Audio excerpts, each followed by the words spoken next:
MCN was the first UK publication to experience Triumph's all-new 2024 Speed 400 retro motorcycle after we got the chance to ride a pre-production version around the Cotswolds. The test on a late-stage European spec prototype has given us a tantalizing first impression of what this new model is like, months ahead of its official launch. The Triumph Speed 400 is the firm's first small-capacity, entry-level, A2-compliant model of the modern era, and has been designed to both broaden appeal in Europe by being more accessible in terms of price, size, and performance, as well as tapping into the vast, blossoming Indian and ASEAN markets.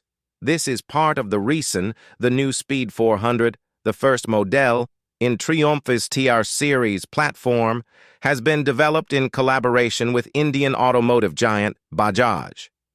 This partnership provides Triumph with not only some small-capacity specialism and a ready-made Eastern market distribution network, it also gives the British brand the benefit of Bajaj's volume, which helps to keep prices low. And while we're talking about price, Triumph have announced that the Speed 400 Roadster will cost $4,995 in the UK, with the Scrambler 400X starting from a more premium $5,595. This puts it directly where we expected to compete with its A2-class rivals. At its heart, the TR Series platform, which also underpins the forthcoming Scrambler 400X, is a fuel-injected, liquid-cooled 398C single-cylinder motor making 39.5 bhp at 8,000 RPM and 27.7 lb.ft at 6,500 RPM, married to a 6-speed gearbox and hung inside a steel perimeter frame. Getting up close, it's hard to believe that the Speed 400 is a bike that's going to cost somewhere in the region of $5,200. The level of fit and finish is on a par with the rest of the Triumph range. Everything from the switchgear and grips to the gorgeous little details such as the machined frame bolts, lacquered-in graphics, and those charming mock cooling fins and solid-looking crankcases is identical to the other models in the Retro Speed family. Sitting down on the plush bench seat for the first time, there's a definite softness to the non-adjustable 43mm big piston forks and rear monoshock, which gives reason to question whether the baby Speed might be a little too plush for back-road fun. Yet as soon as the bike's in motion, that softness translates into a suppleness that offers both support during cornering and hard braking, as well as superior ride quality over Britain's crumbling roads.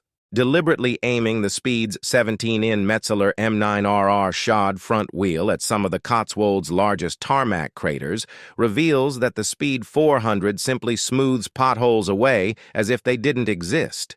Seriously impressive stuff, and we hope this characteristic sticks around for the production-ready version. Triumph's development team certainly know how to make a bike handle, and the Speed 400 is no different from its range mates. With a wheelbase of only 1,377 cm and steering geometry close to that of the sweet steering Triumph Street Triple, the Speed 400 effortlessly dances through turns with seemingly no input through the bars whatsoever. Yet it does so in a very neutral, composed manner. At no point does this A2-compliant Triumph feel like a flighty little bike, toy-like or compromised. It feels planted like a bigger, heavier machine, not something that weighs just 170 kilos. That big bike illusion translates to the engine performance, too. The TR Series motor is a little belter.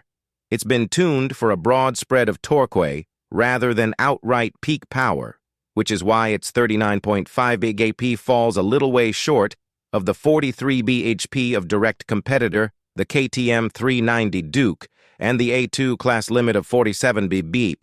What the top-end sacrifice has done, however, is allow Triumph to give the TR Series motor that signature Triumph Broad, flat torque curve, meaning that you can easily pull off country lane overtakes in higher gears without the need to get busy with the gear lever. Riding it briskly on B-roads is simply a case of winding on and off the throttle and coasting on the linear torque rather than having to frantically thrash it. Wafting along the Oxfordshire countryside, it's easy to forget that it's just a 398 cc single, such is the unintimidating robustness of the motor. It punches above its weight, thanks to a counter-rotating balance shaft inside the cases. The Triumph single is more thrummer than thumper, as it's wonderfully smooth without any unpleasant vibration through the bars, seat, or pegs, even when revved hard. The fueling on this pre-production model feels pitch-perfect, further boosting the motor's creaminess. Yet for all its refinement, there's still that definitive Triumph character pulsing with every throw of the crank. Tourists turn their cameras toward the Speed 400 as it thrums past. The exhaust has an understated but pleasing tone, even if you can't quite hear it from the rider's seat, although you do get to appreciate a cheeky little burble on the overrun. As the road opens up, the Speed 400 happily cruises at motorway speeds, showing 6,000 RPM in 6th gear at 70 mm/s. It feels unstressed and easily accelerates into plus 110% speeds for overtakes. As Triumph are still finalizing the software, a few of the functions on this pre-production bike's dash aren't working, but the live fuel economy gauge reports 90 mpg while cruising on the dual carriageway. If correct, this would give a tank range of over 200 miles. You'd have no bother at all doing a long journey on a Speed, especially as the official accessories list boasts luggage, screens, heated grips, and other touring extras. There's no quick shifter, though. The action of the assist and slip clutch is light, and the gearbox is slick. However, the first few gears are quite short, with first gear ripped through in the blink of an eye. Such is the keenness of its acceleration, and the Speed will happily pull strongly from low speed in second. Bringing things to a stop is a single, radially mounted Bibre 4-piston caliper gripping a non-floating 300 mm disc, backed up by ABS. The initial bite from the Speed's sintered front pads is positive without being harsh, and the progressive braking characteristic matches the smooth, refined attitude of the rest of the bike. This 80-mile sneak preview of the Speed 400 has left us feeling that Triumph have hit a home run with the new TR Series platform, thanks to quality looks, charm, as well as performance that'll appeal to new riders as well as more experienced. We'll ride it in fully finished form at the launch in December, where we'll give you our definitive MCN verdict. 12,000 orders across India. Triumph fully revealed the new Speed 400 and Scrambler 400X to the world at the end of June and opened up the order book in India on July 5th.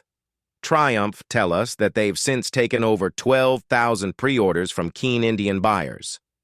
To put that into perspective, in 2022, Triumph sold 83,389 bikes globally, meaning that pre-order represents 14% of their total annual global sales in just one model and region. It also matches the total number of new, modern classics, all manufacturers and capacities, sold in the UK last year.